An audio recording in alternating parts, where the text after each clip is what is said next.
Je vais commencer tout simplement par vous dire que s'il y a une victime dans cette affaire, cette victime, c'est moi. La justice me condamne, le mot est fort, me condamne parce que j'ai refusé de leur donner à chacun en 2013 150 000 euros. C'est ce que leur avocat réclamait à mon avocat en disant « on va taire l'affaire si vous nous donnez 150 000 euros ». Tout simplement parce que je leur ai dit que s'ils ne bossaient pas, j'allais les licencier.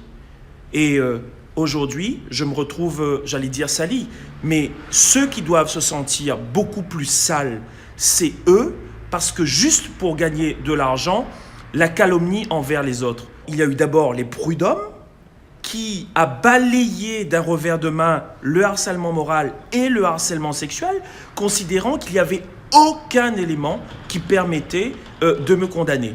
Le licenciement abusif, oui, par contre, ça avait été retenu au prud'homme.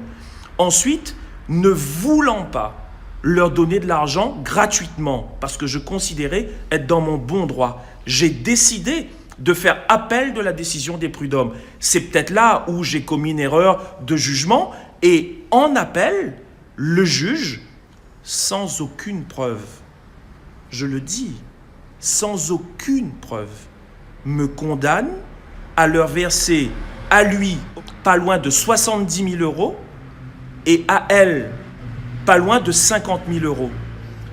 Donc tout ça parce qu'un jour, j'ai eu aussi peut-être la malchance de dire que je touchais 90 000 euros par mois. Mais vous savez, moi je suis quelqu'un de très croyant. Et je le dis, même si ça paraît peut-être pas important pour beaucoup de personnes, aujourd'hui on est vendredi de carême. On est pendant la période de carême pour les catholiques. Je mets tout ça dans la main de Dieu et ça va être jugé par lui aussi. Si j'étais resté sur la décision des prud'hommes, eh ben, le harcèlement moral et sexuel n'existait pas. Aujourd'hui, ça existe. Mais je n'ai jamais été entendu par un gendarme. Je n'ai jamais été entendu par un policier. Je suis condamné sans aucune preuve. Aucune. Moi, démissionner, j'aurais démissionné si j'avais fait quelque chose. Vous savez, j'ai eu beaucoup d'épreuves depuis que je me suis lancé en politique. Mais je me suis lancé en politique non pas pour me servir, mais pour servir les autres. Ces deux individus, qui se cachent d'ailleurs, parce que ce sont deux personnes qui ne veulent pas se montrer.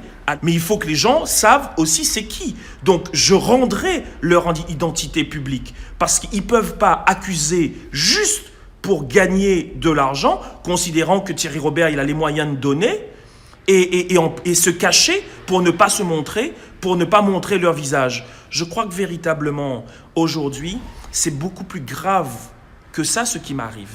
Démissionner pourquoi ? Démissionner parce qu'un jour, quelqu'un m'accuse de quelque chose que je n'ai pas fait ?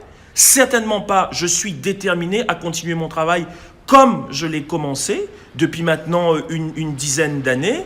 Et je vous disais que ce qui se passe est extrêmement grave. Moi, je subis aujourd'hui cela, mais il suffit que quelqu'un un jour dit « Ah ben celui-là, il m'a agressé » pour que presque, à la limite, ça soit vrai immédiatement et que la justice condamne. Mais c'est un fait qui dépasse la personne de Thierry Robert.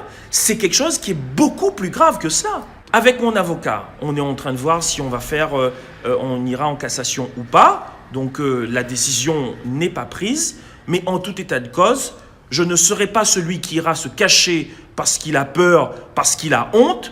J'aurais eu peur et honte si j'avais fait quelque chose. Je n'ai rien fait, on a voulu me soutirer de l'argent. Qui plus est, en civil, cette condamnation ne sera même pas dans le casier judiciaire. Vous vous rendez compte ? Salir gratuitement comme cela ? Est-ce que vous allez entamer une procédure aujourd'hui ? Je suis en train de réfléchir avec mes avocats de ce qu'il faut faire. Parce qu'on ne peut pas non plus laisser des gens jeter en pâture, en l'occurrence ici, moi, un élu, et sans aucun, eux pour eux, de condamnation. Ce n'est pas normal. S'il y a une justice en France, la justice doit aussi réagir à ce sujet. Je suis extrêmement... J'ai peut-être pas les mots, mais je suis touché au plus profond de moi-même. Je vous ai dit tout à l'heure, mais je me sens pas sali. Ce sont des paroles et seulement des paroles. D'où la dangerosité de la situation actuelle et du climat ambiant, parce que n'importe qui, à n'importe quel moment, peut accuser, et en face, l'autre, il se fait condamner. Mais c'est extrêmement grave.